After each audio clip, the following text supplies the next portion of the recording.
जय माता दी दोस्तों, कैसे हैं आप सभी। आशा करता हूं दोस्तों आप सभी अच्छे होंगे, स्वस्थ होंगे। दोस्तों आज मैं आपको कुछ संकेत ऐसे बताऊंगा, अगर आपको ये संकेत दिखाई देते हैं तो आपके ऊपर देवी देवता की सवारी आने वाली है।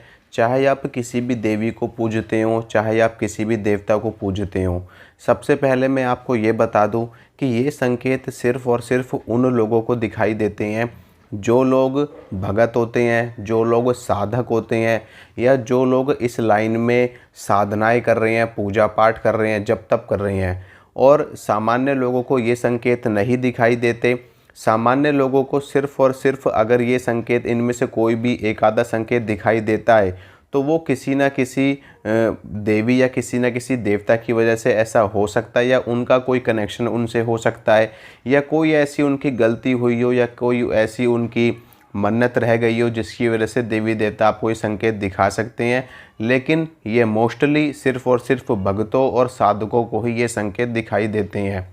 देखिए दोस्तों, जब भी हम पूजा करते हैं या पाठ करते हैं या साधना के क्षेत्र में हम मंत्र साधनाएं करते हैं, तंत्र साधनाएं करते हैं, तो मैं आपको ये बता दूं कि देखिए इस ब्रह्मांड का एक नियम होता है कि आप जो भी कर्म करोगे उसका प्रतिफल आपको भुगतना पड़ता है।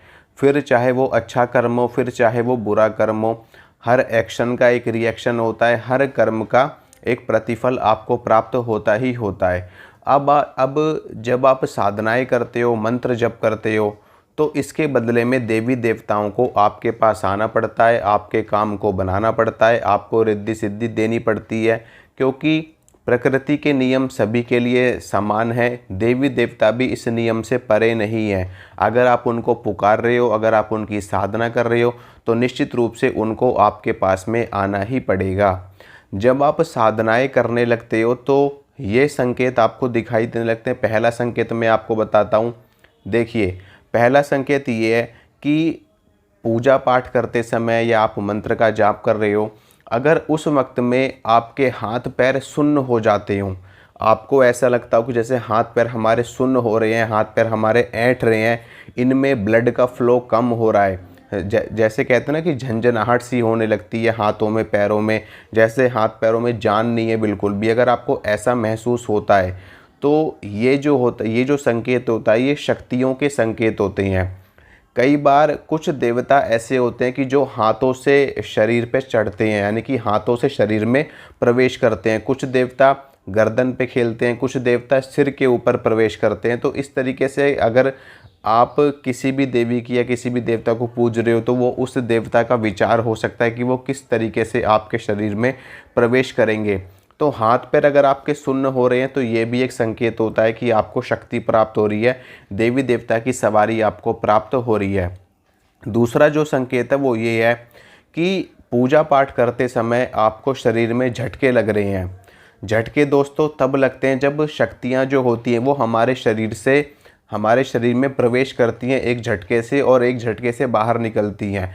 ऐसा तब होता है। और ऐसा तब भी होता है जब हम जैसे कि साधना कर रहे हैं, साधना करते समय हमारे चारों ओर एक आभा मंडल बन जाता है, एक सुरक्षा चक्र बन जाता है, और जो मंत्र की ऊर्जा होती है वो ऊर्जा भी हमारे चारों ओर रोटेट होने लगती है। तो उसकी वजह से भी जब ऊर्जा हमारे शरीर से होकर के गुजरती है तब भी हमको ऐसा महसूस होता है, और जब शक्ति प्रवेश करती है या शक्ति बाहर निकलती झटके से तब भी हमको ऐसा महसूस होता है।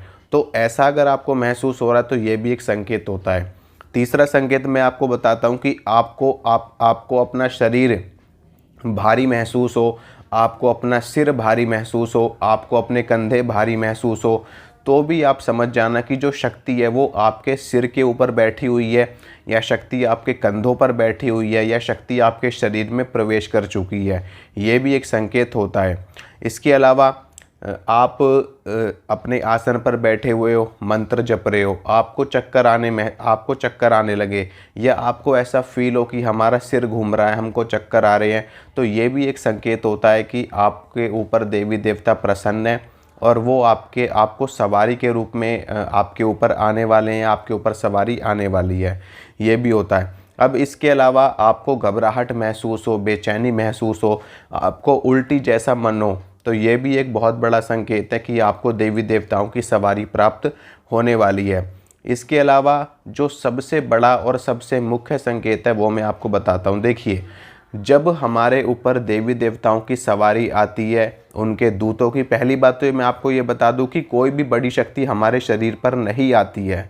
ये चीज़ अपने दिमाग से आप सदा सर्वदा के लिए निकाल देना कि आपके ऊपर माँ दुर्गा आ रही हैं, आपके ऊपर माता महाकाली आ रही हैं, माता महालक्ष्मी आ रही है, माता महासरस्वती आपके ऊपर आ रही हैं, या हनुमान जी आपके ऊपर आ रहे हैं, या आपके ऊपर विष्णु जी आ रहे हैं, शिव जी आ रहे हैं। मैं आपको बता दे रहा हूँ कि ऐसी गलतफहमी आपके अपने अंदर कभी भी मत पालना। कोई भी बड़ी शक्ति, कोई भी बड़ा देवता कभी भी शरीर पर नहीं आते हैं, शरीर पर नहीं खेलते हैं। हमारे अंदर इतना सामर्थ्य है ही नहीं कि हम उनका वेग झेल सकें। हमारे ऊपर अगर शक्तियाँ जो आती हैं वो उनकी योगिनियाँ होती हैं, उनकी यक्षिणियाँ होती हैं। देवी देवताओं के जो बड़े देवता हैं उनके दूत होते हैं, उनके सेवक होते हैं, वही हमारे शरीर पर सवारी के रूप में खेलते हैं और उनके नाम का, देवता के नाम का डंका बजाते हैं, उनके नाम को आगे प्रचार प्रसार करते हैं, उनके नाम का जयकारा लगाते हैं। आप कभी भी खुद सोचिए कि हनुमान जी भगवान श्री राम के नाम का जयकारा लगाते हैं, तो आप खुद सोचिए कि जब हनुमान जी आपके शरीर पर आ रहे हैं तो वो अपने ही नाम का जयकारा क्यों लगाएंगे।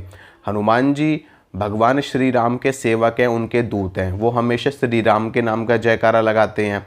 अब इसी प्रकार से जो हनुमान जी के सेवक हैं वो हनुमान जी के नाम का जयकारा लगाएंगे। इसी प्रकार से जो माँ दुर्गा की, माता काली की योगिनियाँ होती हैं, यक्षिणियाँ होती हैं, वो माँ दुर्गा के नाम का जयकारा लगाती हैं, माता काली के नाम का जयकारा लगाती हैं। कभी भी माँ दुर्गा अपने नाम का जयकारा नहीं लगाएंगी, क्योंकि हमेशा सेवक जो होते हैं, जो राजा होता है, राजा के साथ में सेना चल रही होती है, उनके दूत होते हैं, उनके आगे बहुत सारी सेना में उनके होते हैं दूत गण, योगिनियाँ, यक्षिणियाँ, और तो ये सभी अपने राजा का जयकारा लगाते हैं हमेशा। तो आप लोग इस चीज़ में ना पड़े, ना ऐसा समझे कि देवता आ गया या देवी आ गई। बड़ी शक्ति कभी भी शरीर पर नहीं आती है। तो जो सबसे 8वां जो मुख्य संकेत है वो मैं आपको बता दूं। देखिए कि जब आपके ऊपर सवारी आ जाए किसी भी शक्ति की और आपका अपने शरीर पर से कंट्रोल ख़त्म हो जाए, आपको कुछ भी महसूस ना हो, ना आपको ये पता लगे कि हम हैं, हम बैठे हुए हैं, हमारे ऊपर कोई शक्ति आई हुई है, हमारा हाथ, हमारा पैर, आप क्या बोल रहे हो, आपको कुछ भी महसूस ना हो, तो ये सबसे बड़ा संकेत होता है कि आपके ऊपर सवारी आने वाली है या आपके ऊपर सवारी आ चुकी है। मोस्टली जो ये वाला संकेत है ये सवारी आने के बाद ही दिखाई देता है कि आपको अपना बोध ख़त्म हो जाता है, अपने शरीर पर से कंट्रोल ख़त्म हो जाता है, अपने शरीर के ऊपर जो आपका आधिपत्य है, जो आपकी आत्मा का इसके ऊपर अधिकार है, वो ख़त्म हो जाता है उस समय पर, क्योंकि अन्य शक्ति हमारे शरीर में प्रवेश कर जाती है और वही शक्ति जो बोलती है, जो करती है, वैसा ही होता है। ठीक है, तो ये मैंने कुछ संकेत आपको बताए हैं। अगर आपको ये संकेत, अगर आपके साथ में ऐसा हो रहा है, ऐसा आपके साथ में हो चुका है या आगे होने वाला है, तो निश्चित रूप से आपके ऊपर देवी देवता की सवारी आने वाली है या आ रही है। तो अगर आपको ये वीडियो अच्छा लगा है तो वीडियो को लाइक करना, वीडियो को शेयर करना, चैनल को ज़्यादा से ज़्यादा सब्सक्राइब करना। मिलूँगा आप सभी से अगली वीडियो में। जय माता रानी की।